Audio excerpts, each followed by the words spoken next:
રસ્તાથી અમારા સંવાદદાતા સચિન પાટીલ પણ ત્યાં શું સ્થિતિ છે આપના સમક્ષ પહોંચાડી રહ્યા છે।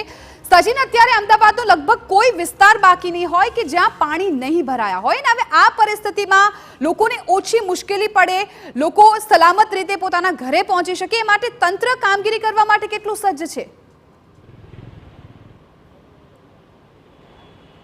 સચિન, કોઈ તંત્ર નથી, કોઈ તંત્રના માણસો નથી, લોકો પોતાની રીતે પોતાના ગંતવ્ય સ્થાન ઉપર પહોંચી રહ્યા છે।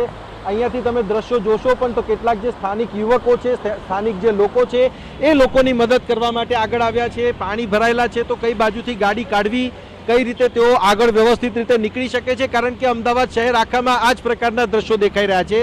તમે કઈ તરફથી આવો છો અને કેવી પ્રકારની સ્થિતિ છે અમદાવાદમાં? બહુ વિકટ પરિસ્થિતિ છે, રસ્તાઓ બહુ ખાડા છે।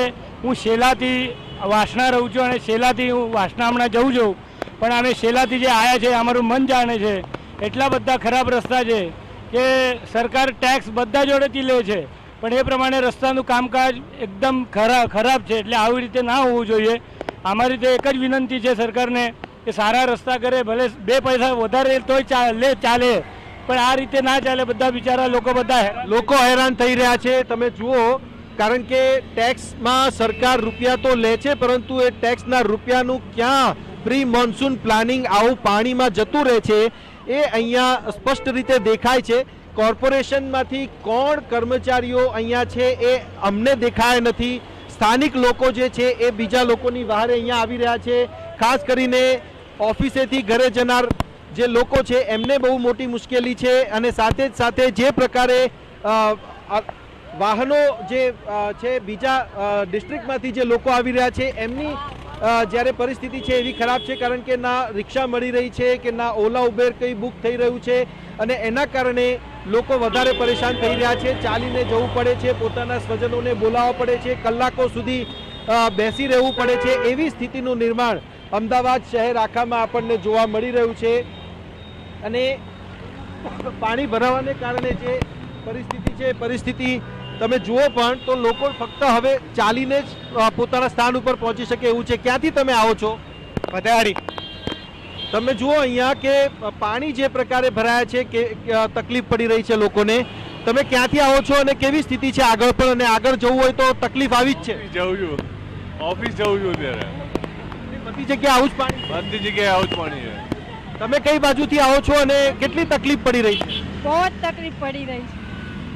પાણી બધી જગ્યાએ આવા જ ભરાયેલા છે? હા।